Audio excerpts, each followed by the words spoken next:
Hello everyone, कैसे हैं आप सब लोग। होप कि बढ़िया होंगे। और हम पढ़ रहे हैं उत्तराखंड में चल रहा है हमारा हिस्ट्री में प्री हिस्टोरिक प्रोटो हिस्टोरिक हमारा खत्म हो चुका है। अब हम पढ़ रहे हैं हिस्टोरिकल पीरियड में भी हमारा चल रहा है कत्यूरी वंश, है ना। तो कत्यूरी वंश की जो थोड़ी बहुत शुरुआती जानकारी थी कि कहाँ से ताम्रपत्र मिले, कितने परिवार हैं, उनकी भाषा क्या थी, लिपि क्या थी, ये बेसिक चीजें मैं आपको मतलब पहली वाली वीडियो में बना चुकी थी। अब हमने पढ़ा था कि कत्यूरी वंश या कार्तिकेयपुर वंश में टोटल कितने परिवार हुए, 3 परिवार। तो एक एक करके उन परिवारों को देख लेते हैं ना।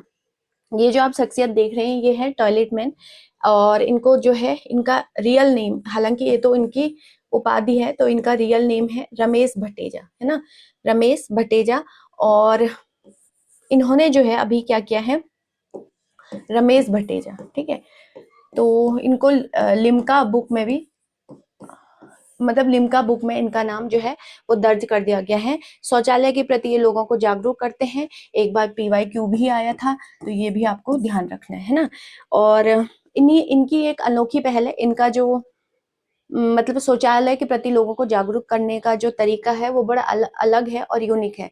ये कागज की हर एक, मतलब जो अखबार निकलते हैं, अखबारों की हर एक कतरन को जो है अपने पास रख लेते हैं कटिंग करके। लगभग 1000 से भी ज्यादा कतरन है अपने पास रख चुके हैं। थोड़ा यूनिक पहल थी, इंटरेस्टिंग थी, तो सरकार ने इनको कई पुरस्कारों से, कई अवार्डों से नवाजते हैं। 58 साल की ये शख्सियतें, है ना। तो अपने आप में थोड़ी यूनिक चीजें। चलिए फिर आ जाते हैं अपनी कहानी पे, ले लेते हैं व्हाइट बोर्ड और शुरू करते हैं आज की कहानी कि आज हम क्या पढ़ने वाले हैं ना। तो जो फर्स्ट टाइम वीडियो देख रहे हैं उनको बता दूं, हम पढ़ रहे हैं हिस्ट्री, और हिस्ट्री में हमारा चल रहा है, हिस्ट्री को अगर हमने डिवाइड किया था, जो फर्स्ट टाइम वीडियो देख रहे हैं, 3 पार्ट में। प्री हिस्टोरिक पीरियड था, फिर प्रोटो था, और फिर आपका जो है हिस्टोरिक पीरियड था, है ना। हिस्टोरिक पीरियड था, तो ये सारी चीजें तो हम पढ़ चुके हैं। प्री हिस्टोरिक भी पढ़ चुके हैं, प्रोटो भी पढ़ चुके हैं। हिस्टोरिक पीरियड में कुछ बेसिक चीजें हमने पढ़ लिया है। अब इसके बाद जो है हम पढ़ रहे हैं कत्यूरी। कत्यूरी के जस्ट बाद थोड़ा मिसलिनियस है, और फिर हमारा सीधा शुरू हो जाता है चंदवंश, है ना। तो ये एक बात हो गई। तो कत्यूरी में भी बेसिक इंफॉर्मेशन मैं आपको दे चुकी थी। अब हमको पढ़ना था प्रथम परिवार, है ना। तो कत्यूरी में हमने पढ़ा था कि कितने परिवार हुए, टोटल 3 परिवार हुए। तो प्रथम परिवार हुए, और हर एक परिवार में 4 राजा ही हमको पढ़ने हैं। हालांकि जो दूसरा परिवार है उसमें भी 5 हुए, जो नेक्स्ट है उसमें भी 5 है, लेकिन हम को जो इम्पोर्टेंट है, मैंने आपको बोला इतिहास उन्हीं का बनता है जो कुछ करेंगे। कुछ करेंगे का मतलब है कुछ अलग किया, कुछ याद रखने योग्य किया, है ना। खाए पिए चल दिया, उसका कोई इतिहास नहीं होगा। तो प्रथम परिवार है, और इसमें टोटल हमको कितने पढ़ने हैं, 4 जो है वो राजा पढ़ने हैं प्रथम परिवार में, है ना। तो एक ट्रिक है 4 राजाओं के, क्योंकि अभी तो शायद आपको याद हो जाएगा पहला परिवार के भी राजा, दूसरे के भी तीसरे, लेकिन एग्जाम में आप भूल जाओगे। तो मैंने एक ट्रिक बनाई है कि मतलब सीक्वेंस याद रहे इन राजाओं का, क्योंकि एक बार क्वेश्चन पूछा था कि निम्न में से कौन सा राजा द्वितीय परिवार का द्वितीय राजा है, तो आपको कैसे याद रहेगा, या द्वितीय परिवार का तीसरा राजा, तो ऐसे याद नहीं होगा। तो ट्रिक से आप लगा सकते हो कि ऐसे याद रह जाएगा आपको। देखिए ट्रिक क्या है, बसंत में खर पर लेकर, देखिए बसंत में खर पर लेकर कल्याण होगा त्रिभुवन का। कल्याण होगा किसका, त्रिभुवन का, है ना, त्रिभुवन का।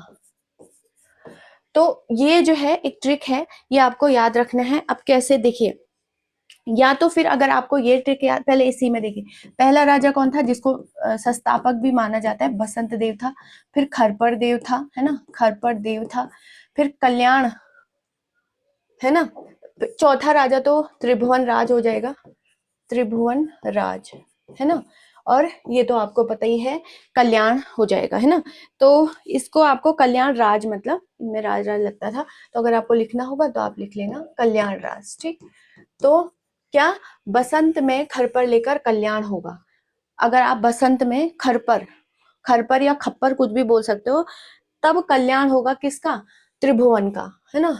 तो ऐसे याद रख सकते हो। या फिर अगर इतना लंबा आपको नहीं याद रहता है तो आप BKTT भी याद रख सकते हो, BKTT, BKTT, BKTT 2-3 बार बोलोगे तो काम बन जाएगा। B से बसंत देव, K से खरपर देव, T से BKTT, T से होगा त्रिभुवन राज, और नहीं, B से हो गया बसंत देव, K से हो गया खरपर देव, फिर K है, सॉरी, BKKT, BKKT हो जाएगा, BKKT। तो K से खरपर देव, K से फिर कल्याण देव और T से फिर आपका हो जाएगा त्रिभुवन राज। ठीक है, तो BKTT ऐसे भी आप याद रख सकते हो। विकेट होता है ना, तो BKTT ऐसे करके याद, या बसंत में खरपर लेकर कल्याण होगा त्रिभुवन का, कुछ भी आप याद कर सकते हो तो काम चल जाएगा। तो पहला राजा कौन है? बसंत देव, है ना, बसंत देव, यानी कि प्रथम परिवार का प्रथम राजा, और इसको हम संस्थापक भी बोल सकते हैं ना, मतलब किसका? कत्यूरी वंश का। तो प्रथम परिवार का प्रथम राजा, कई कई किताबों में खरपर देव भी दे रखा है कि खरपर देव जो है वो कत्यूरी वंश के संस्थापक थे, कत्यूरी वंश के संस्थापक थे। तो वैसे मोस्टली जो किताबें हैं वो बसंत देव को ही संस्थापक मानती है, किसका? संस्थापक भी आप इसे बोल सकते हो, और प्रथम परिवार का प्रथम राजा भी आप इसे बोल सकते हो, बसंत देव को। पहला पॉइंट हो गया है ना। अगर बसंत देव ऑप्शन में नहीं है तब आप खरपर देव के साथ भी जा सकते हो, है ना, तब आप खरपर देव के साथ भी जा सकते हो। ये एक बात हो गई। दूसरा पॉइंट अगर आप देखोगे तो राहुल सांकृत्यायन जो घुमक्कड़ी प्रवृत्ति के थे, मैंने आपको बताया था राहुल सांकृत्यायन, तो उनके अनुसार जो है सांकृत्यायन ने वासुदेव को मतलब संस्थापक माना है, वासुदेव, है ना, वासुदेव नाम का, उन्होंने कहा कि वासुदेव नाम का कोई राजा था, वो कत्यूरी वंश का संस्थापक था, है ना। अब सब मतलब कभी कभी बहुत सारी किताबें वगैरह जो मैं पढ़ रही थी तो उसमें जो है ये कहा गया है कि वासुदेव और बसंत देव एक ही है, मतलब अलग नहीं है, बस नाम अलग अलग है। जैसे एक ही व्यक्ति के कई नाम हो सकते हैं, घर में उसको अलग अलग तरीके से बोला जाता है, स्कूल में अलग, दोस्त से वगैरह अलग बोल। तो वो कहते हैं कि भाई बसंत देव अलग नहीं था, वासुदेव भी अलग नहीं है, ये दोनों एक ही हैं, बस नाम जो है वो इनके अलग अलग है ना। और बागेश्वर से प्राप्त त्रिभुवन राज के अभिलेख से ज्ञात होता है। अब समझिए, जो इनका चौथा राजा है वो कौन है? इनका त्रिभुवन राज, है ना। कौन है? त्रिभुवन राज। अभी पढ़ा था ना, कौन सा राजा है? 4th नंबर का। हमने क्या पढ़ा था? BKKT। तो त्रिभुवन राज क्या है? 4th नंबर का। तो इस त्रिभुवन राज का एक अभिलेख मिला, है ना, कहाँ से? बागेश्वर से। क्या मिला? एक त्रिभुवन राज का एक बागेश्वर, क्योंकि हमने शुरू में ही पढ़े थे इनकी जानकारी कहाँ कहाँ से मिली है, बागेश्वर पढ़ा था, कांडा पढ़ा था, है ना। तो बागेश्वर अभिलेख में इसकी मिली है, त्रिभुवन राज का एक अभिलेख मिला है, और जिसमें कहा गया है कि भाई जो संस्थापक है वो बसंत देव ही है, खरपर देव नहीं है। तो अभिलेख में क्या कहा गया है कि जो संस्थापक है वो कौन है? बसंत देव ही है, कौन? खरपर देव नहीं है। तो ये तो एक बात हो गई, है ना, पुष्टि हो गई कि भाई खरपर देव नहीं है। तो जो मतलब जो लोग कहते हैं कि खरपर देव भी है, बसंत देव भी है, उनके लिए ये वेरीफाई हो गया कि अभी क्या है? बसंत देव ही है। अब इनकी पत्नी, प्रथम राजा भी यही था बसंत देव, और प्रथम मतलब संस्थापक भी यही था, है ना। तो चलिए आगे देखते हैं और क्या है। अब आ जाते हैं भाई इनकी पत्नी पे, धर्मपत्नी। पत्नी का नाम था क्या? राजनारायणी। क्या था? राजनारायणी, राजनारायणी, है ना, वो वाली नहीं, राजमाता शिवगामी, मेरा वचन ही शासन है वाली नहीं। कौन सी मूवी थी वो? बाहुबली, है ना। तो वो शिवगामी नहीं, ये पत्नी थी इनकी राजनारायण, है ना। तो उससे याद रख सकते हो, थोड़ी बहुत आसानी होगी, है ना, चीजों को याद रखने में। तो पत्नी कौन है? राज नारायणी है इनकी। किसकी? बसंत देव की पत्नी का नाम क्या था? राज नारायणी था। और उपाधि तो मैंने आपको पहले ही बता दिया था कि इन सारे राजाओं ने एक ही उपाधि धारण करी, मतलब क्या? परम भट्टारक, परम भट्टारक, भट्टारक, महाराजा धीराज, महाराजा धीराज। ठीक है, तो इन सब ने मतलब हर एक राजा ने एक ही उपाधि धारण करी। कौन? परम भट्टारक, महाराजा धीराज, परमेश्वर। तो ये भी आपको ध्यान रखना है, परमेश्वर, है ना।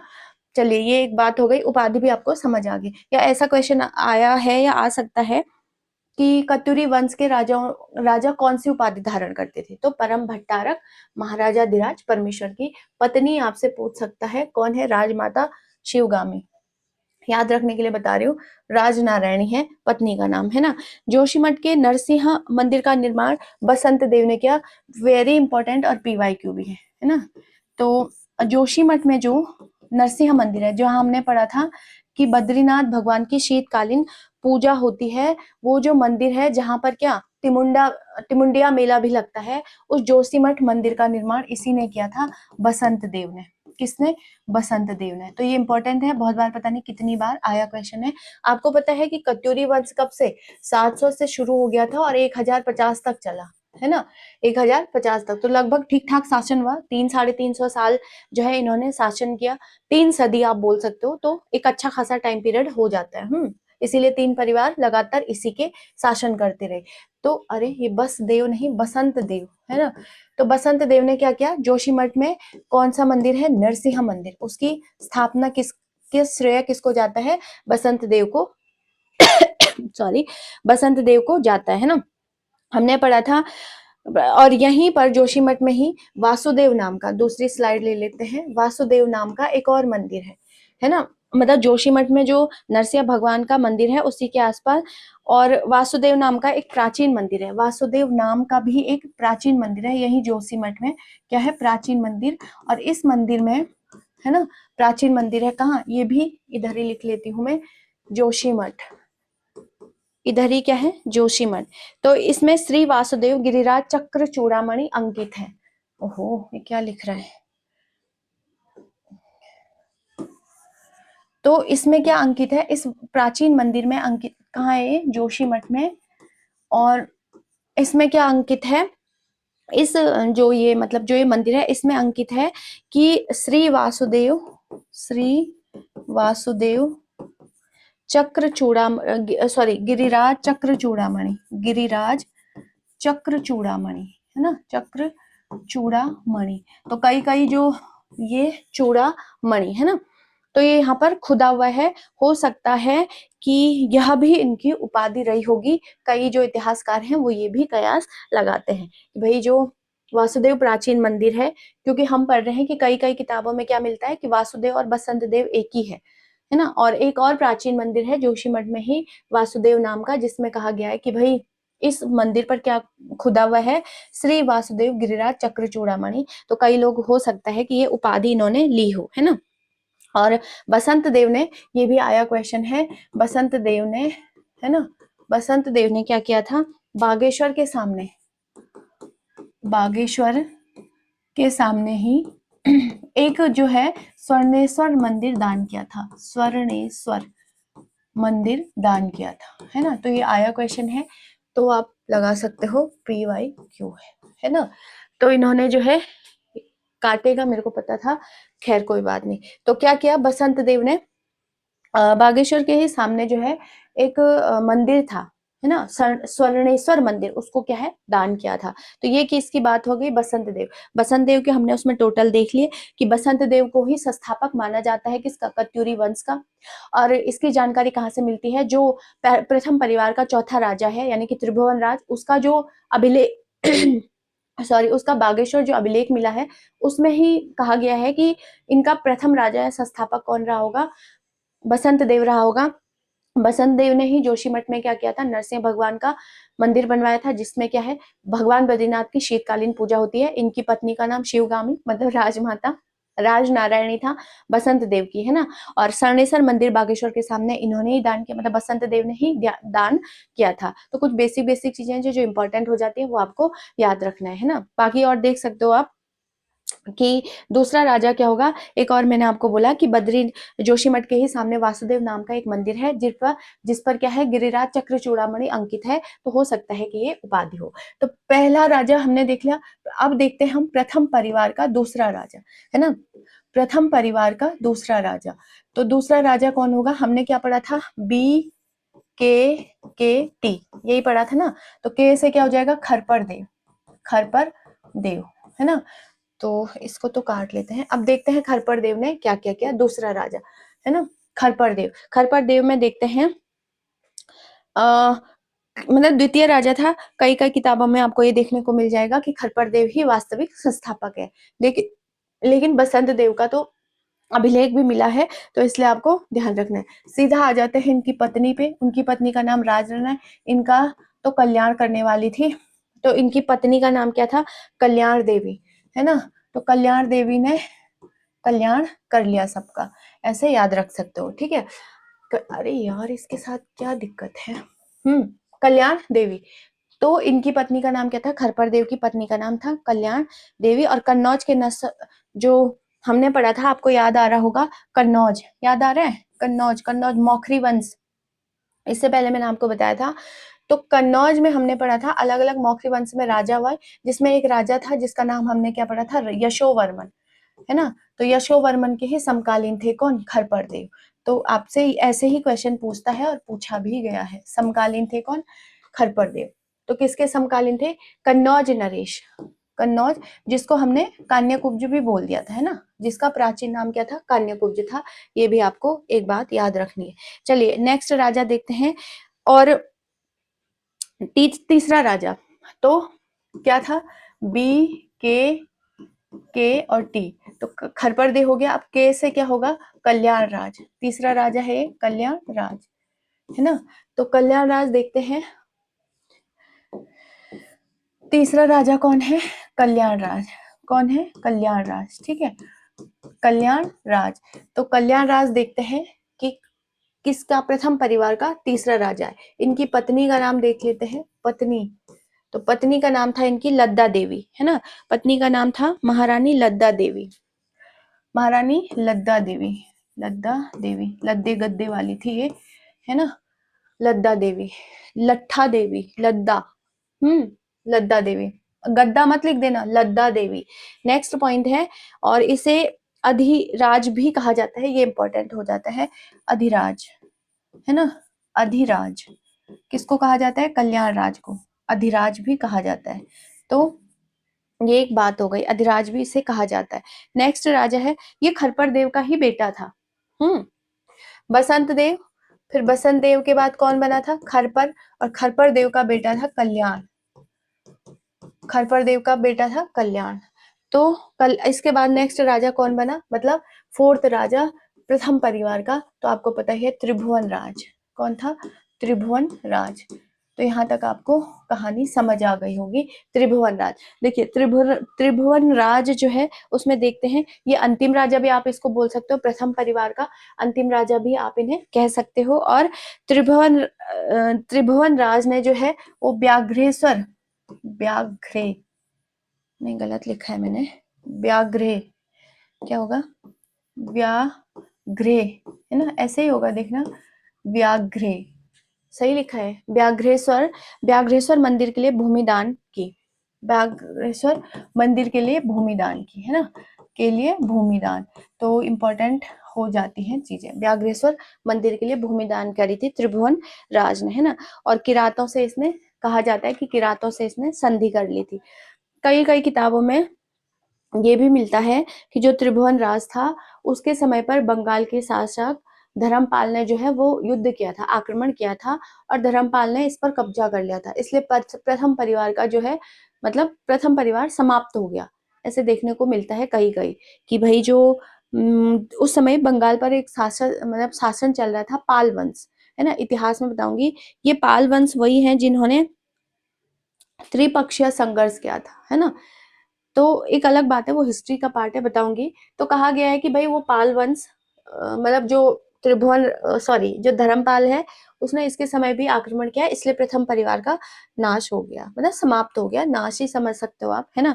दूसरा देखते हैं अब, लेकिन ये बिल्कुल सत्य नहीं है, क्योंकि बहुत सारी किताबें हैं और गूगल है जो इस बात को नकारता है कि इनके समय पे, यानी कि प्रथम परिवार या त्रिभुवन राज के समय पर ऐसा कोई भी शासक जो है वो, मतलब पाल वंश का कोई भी शासक, धर्मपाली नहीं, कोई भी शासक जो है मतलब भारत की, ये उत्तराखंड की तरफ आया ही नहीं, है ना। तो ये सही नहीं है, बट कुछ कुछ किताबों में है। अब देखते हैं दूसरा परिवार, सेकंड परिवार देखते हैं। सेकंड परिवार के भी हमको कितने राजा पढ़ने हैं ना। तो सेकंड परिवार के लिए भी आपको याद रखना पड़ेगा, नींबू को इष्ट और ललित ने भूदेव को चढ़ाए। नींबू, ऐसे याद रखो, नींबू को ईस्ट ने, है ना, ईस्ट ने, नींबू को ईस्ट ने, ये ट्रिक है राजाओं की याद रखने की, ठीक है, ट्रिक है। जैसे उसमें क्या था, BKKT, ऐसे याद रख सकते हो, अगर वैसे याद होता है तो बढ़िया है, नहीं तो ऐसे भी याद रख सकते हो। तो नींबू को ईस्ट और ललित ने भूदेव को चढ़ाया, नींबू को ईस्ट ने, नींबू को ईस्ट और ललित ने, सॉरी, ललित ने भूदेव को चढ़ाया। क्या कर रहा है,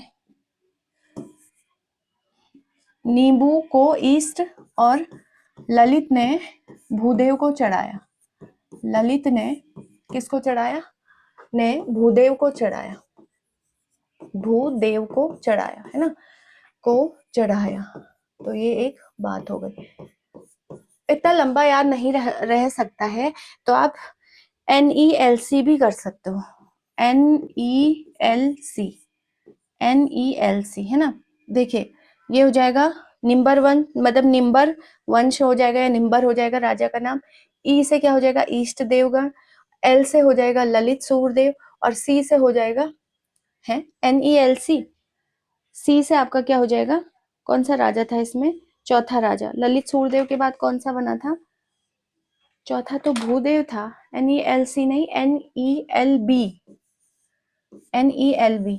तो ये ऐसे याद हो पाएगा तो बढ़िया है, अगर ऐसे न्यूमोनिक याद रह पाता है तो बढ़िया है। NELB। LLB होता है तो एक L यहाँ का हटा दो और N तो शुरू में ही आपको लगाना है और E। NELB या NILB भी हो सकता है, जैसे भी आप याद सकते हो। नील्ब, है ना, नील्ब, ऐसे करके नील्ब याद रख सकते हो, जैसे भी आपको दिमाग में रहता है। कुल मिला के है बात दिमाग में। और अगर वो ऐसा याद नहीं रह सकता है तो आप ऐसे भी याद रख सकते हैं, नींबू, ईस्ट, ललित और भूदेव, है ना। तो ऐसे भी याद रखोगे। चलिए पहला राजा देखते हैं, कौन? निम्बर वंश। ये द्वितीय जो परिवार है, इस परिवार को ही अगर द्वितीय परिवार बोलेगा तो ठीक है, नहीं तो इसी को निम्बर वंश भी कहा गया है। इसी को क्या कहा गया है? निम्बर वंश।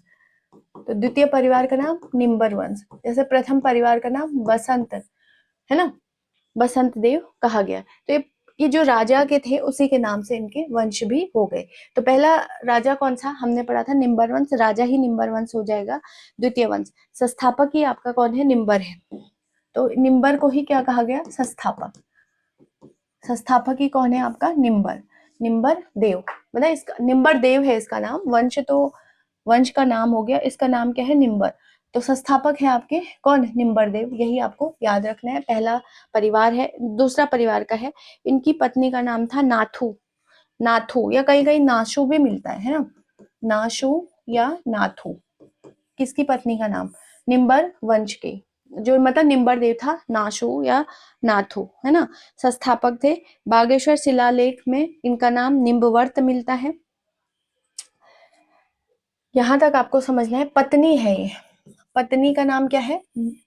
नाशु, है ना, नाशु या नाथू। और जो है इनकी पत्नी का नाम, और एक अभिलेख मिलता है, यहाँ पे लिख लेती हूँ। अभिलेख है इनका बागेश्वर शिलालेख, है ना, क्योंकि हमने पढ़ा था कि कत्यूरी वंश का सबसे ज्यादा जो शिलालेख मिलते हैं, तो बागेश्वर शिलालेख में इनको निम्बवर्त कहा गया। क्या कहा गया? निम्बवर्त, निम्बर्त कहा गया, सॉरी। और जो दूसरा अभिलेख है, एक और अभिलेख मिला है, वो है पांडुकेश्वर ताम्रलेख। पांडुकेश्वर, तो पांडुकेश्वर में इनको क्या कहा गया है? निम्बरम कहा गया। निम्बरम, निम्बरम। तो ये भी आपको याद रखना है, क्वेश्चन आपसे पूछ सकता है। तो ये एक बात हो गई, है ना। किसमें? बागेश्वर अभिलेख में इनको क्या कहा गया? निम्बवर्त का है। और निम्बर को शत्रुहंता भी कहा जाता है। ये PYQ है, बहुत खतरनाक था ये, है ना। निम्बर को क्या कहा जाता है? शत्रुहंता। शत्रुहंता, शत्रुहंता मतलब शत्रुओं का नाश करने वाला, इसे कहा जाता है।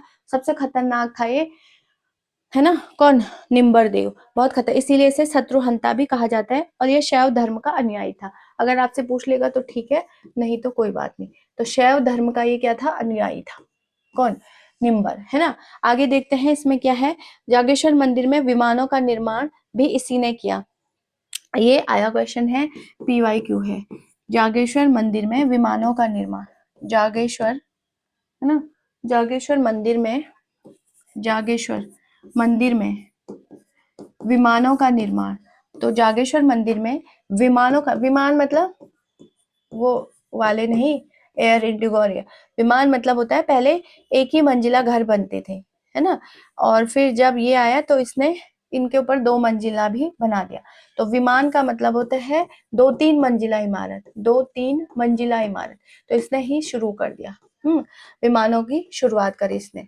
तो ये आया क्वेश्चन है शुरुआत, ठीक है, तो ये एक बात हो गई। किसने किसने निम्बर वंश ने। तो मंदिरों का भी इसने, सॉरी, विमानों का भी इसने शुरुआत कर दी बनाने के लिए।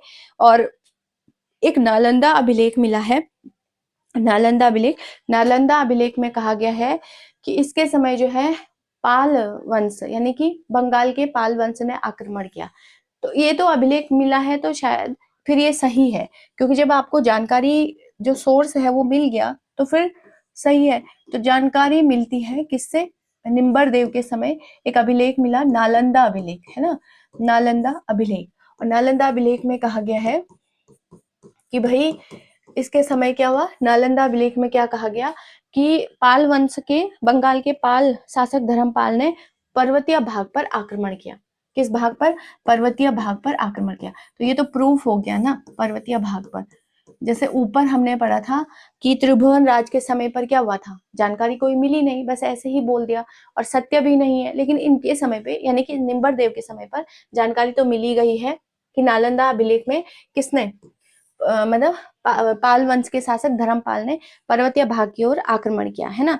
निम्बर देव पहला कत्यूरी राजा है जिसने वास्तुकला प्रारंभ की। तो ये भी इंपॉर्टेंट हो जाएगा कि कत्यूरी वंश का पहला राजा जिसने वास्तुकला शुरू करी। वास्तुकला तो पता है, आर्किटेक्ट, है ना, आर्किटेक्ट हो जाएगा इसमें। और जिसमें मतलब बिल्डिंग वगैरह, इमारत वगैरह, भवन वगैरह निर्माण, जिसमें सिर्फ यही नहीं है कि दीवारें खड़ी करनी है, मतलब आपको वास्तुकला मतलब आपको उसके सौंदर्य पर भी ध्यान देना है, आपको उसकी मजबूती पर भी ध्यान देना है, उसकी फंक्शनैलिटी पर भी ध्यान देना है कि वो प्रॉपर तरीके से जो इमारत वगैरह, जो कंस्ट्रक्शन वर्क हो रहा है वो बस हो जाए। ऐसे नहीं चार दीवारें खड़ी कर दी और बन गया वास्तुकला।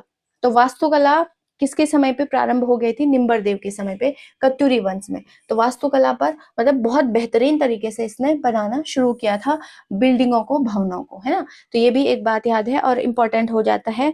इनकी वीरता पर एटकिंसन लिखते हैं, ये वही एटकिंसन है जिनको क्रमवार इतिहास लिखने का श्रेय जाता है ना। एटकिंसन, कहीं पर विंदी आएगी, एटकिंसन, है ना। तो एटकिंसन लिखते हैं, यहाँ पे तो जगह है नहीं, ऊपर लिख देते हैं। एटकिंसन लिखते हैं ये शत्रुओं को इस प्रकार पराजित करते थे। चलो लिखना क्या है, कौन बोलता था, एटकिंसन, बस मैं बोल देती हूँ, आप अपने नोट्स अगर कोई बना रहे हैं तो ऐड ऑन कर सकते हैं। एटकिंसन इनकी वीरता को देख करके बोलते हैं कि ये इस तरीके से शत्रुओं पर इस तरीके से शत्रुओं को पराजित करते थे। एटकिंसन कहते हैं कि जो निम्बर देव है वो इस तरीके से शत्रुओं को पराजित करते थे, ऐसा लगता था, ऐसा प्रतीत होता था कि जैसे शत्रुओं, जैसे सूरज के निकलने पर कोहरा पिघल जाता है ना। तो इसका मतलब काफी वीर रहे होंगे कि सूरज के निकलने पर कोहरा पिघल जाता है या सूर्य के आगमन पर कोहरा पिघल जाता है ना। तो बहुत ज्यादा। अभी अब हमने हमने क्या पढ़ा था, देखिए ये हम क्या पढ़ रहे हैं, द्वितीय परिवार, सेकंड परिवार पढ़ रहे हैं। और सेकंड परिवार का हमने कौन सा राजा पढ़ लिया, पहला राजा निम्बर देव पढ़ लिया, है ना, निम्बर देव।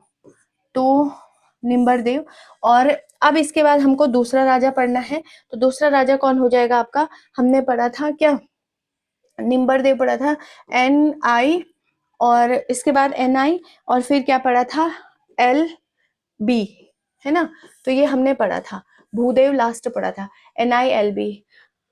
लिब होता है ना, लिब, बी लिब, है ना। तो ऐसे याद रखो, नी लिब है ये, नी लिब, है ना, बी लिब की जगह नी लिब लगा दो, याद रहेगा। ट्रिक है ये, न्यूमोनिक है थोड़ा याद रखने के लिए। तो अब हमको क्या पढ़ना था, ईस्ट देवगढ़, है ना, ईस्ट देवगढ़।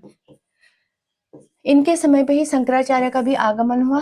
तो ये थोड़ा सा लंबा हो जाएगा, आज के लिए इतना ही, क्योंकि बहुत ज्यादा हो जाता है। और हिस्ट्री मतलब ये फैक्चुअल है, आपको ताम्रपत्र याद करने पड़ते हैं, किस राजा की पत्नी का नाम क्या था, एग्जैक्ट जो है उनको क्या कहा गया है। तो ये सारी चीजें थोड़ी सी कचाइन हो जाती है। कचाइन बोलने का मतलब है याद करने के पर्पज से ज्यादा हो जाता है।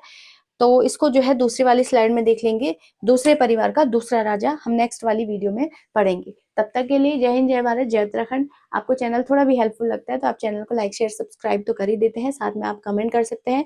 इसके अलावा भी आपको एक्स्ट्रा पता है कुछ कत्यूरी वंश के बारे में, क्योंकि बेसिक जानकारी मैं आपको पहले दे चुकी थी। और फिर जो है ये जो है आपका आ जाता है मतलब ये तो वंश अभी परिवार, तो पहला परिवार हमारा खत्म हो गया। फिर दूसरा परिवार है और फिर तीसरा परिवार, फिर इनकी कुछ प्रशासनिक इकाइयां भी हम देखेंगे, फिर कत्यूरी वंश हमारा खत्म हो जाएगा। तो चलिए फिर आज के लिए इतना ही। जय हिंद, जय भारत, जय उत्तराखंड।